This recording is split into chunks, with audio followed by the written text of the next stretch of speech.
FYI Films by Youth Inside. That is your nonprofit? Yes. Do you remember the day that you not just, applied for the nonprofit status, but that you actually came up with the idea to do it?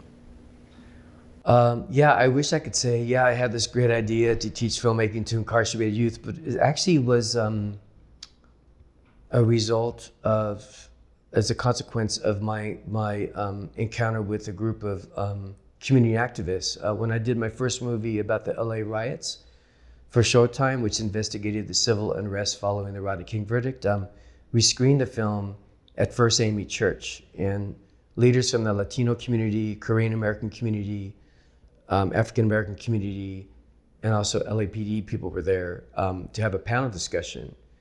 And the screening was shut down by a group of about 22 young Black activists who said, F Hollywood, you guys don't offer any jobs training or workforce development. We have all these young brothers and sisters who want to get in.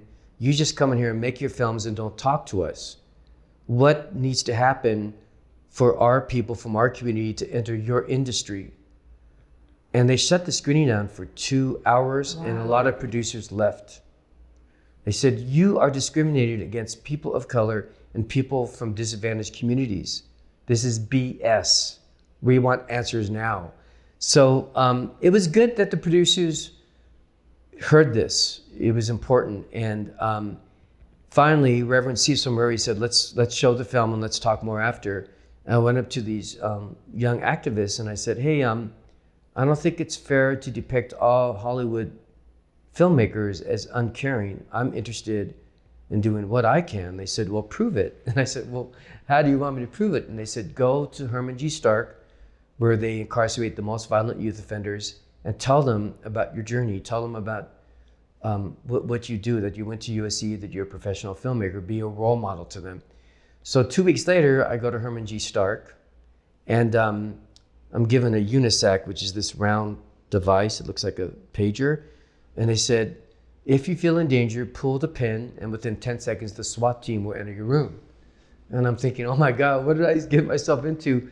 So I'm in this room full of 35 young men, mostly Latino and Black, covered with tattoos, ankles cuffed. A lot of sadness in their eyes, a lot of depression and dimness, And I started talking to them, and about an hour and a half into my presentation, I leave the room to use the restroom, and I had set my favorite pair of Maui Jim sunglasses on the chalkboard. They're like $250, and my favorite pair of sunglasses. So I came back into the room and they were gone. And so I just figured I'll talk about this before I leave. So at the end of the 3-hour presentation, I said, hey guys, I came in here with my favorite pair of sunglasses and I drove all the way out here. It took like an hour and 20 minutes. I'd like them back, but I won't tell anybody what happened. No one's gonna get in trouble. So I'm gonna leave the room. You guys talk amongst yourselves and I'll come back 2 minutes and let's try to find a resolution. So I left the room, went into the hallway, got a glass of water, just had quiet time. And then I came back and I said, okay, so can someone tell me where my sunglasses are? And a Black and Latino youth stood up and said, Mr. Munoz, we know where your glasses are and you can have them back under one condition. And I said, what's that? They said, if you promise to come back and teach us more about filmmaking. And I said, well, that's not the way the real world works. You don't hold things for ransom to get what you want. But I understand what you're saying. You're basically saying that you really, really want to learn more about filmmaking. That would have worked with me if you just would have said, Munoz, we really, really want to learn more about filmmaking. Please come back. This wasn't necessary, but I'm not going to hold it against you. Give me my glasses back. So they gave them back. And on the way home, I realized that this is a population that is very underserved and demonized and criminalized and neglected and misunderstood. And that's when I decided to continue my work, because of the 20 to 25 young Black activists who disrupted the screening at First AME Church, and the Black and Latino youth who took my glasses and said, you can have them back if you promise to come back. Without those two events, I wouldn't be talking to you about FYI Films. So this was in 92? Or this 90? was in, no, this was 90, this was actually 2001.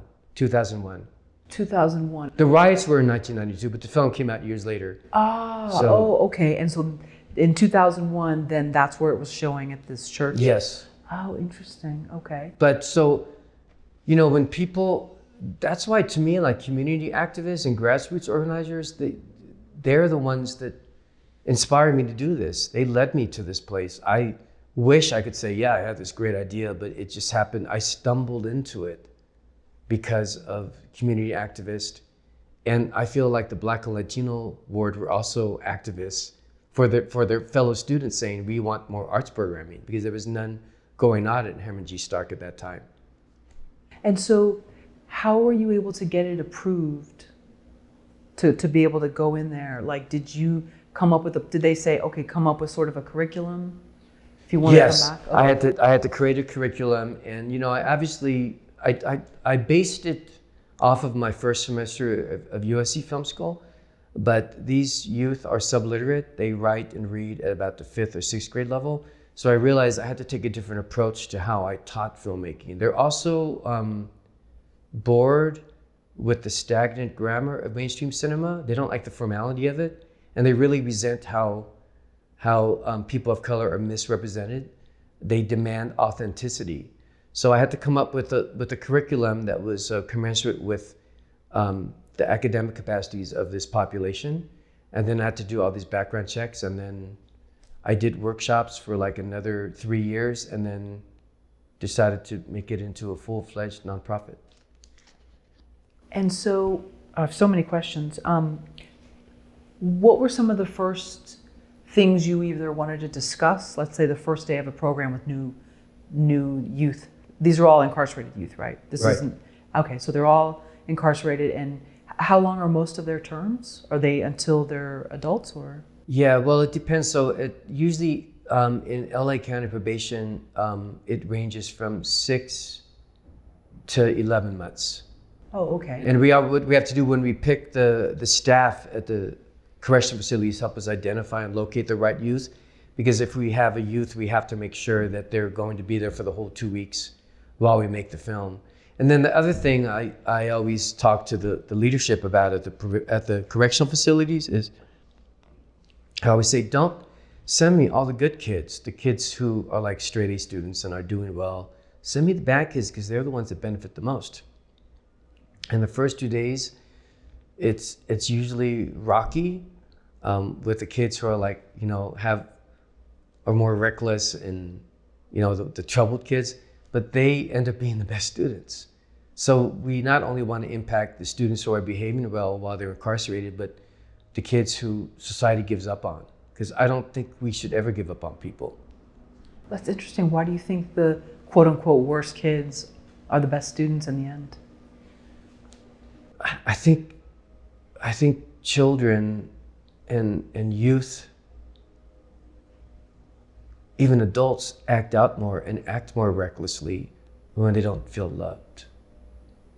I would say that most of the students I have who have really had bad behavior problems don't have any sense of love or sense of belonging. I wanted to share this with you, not to be a downer, but I've been working with this population for like 18 years and have had FYI for about 14 years.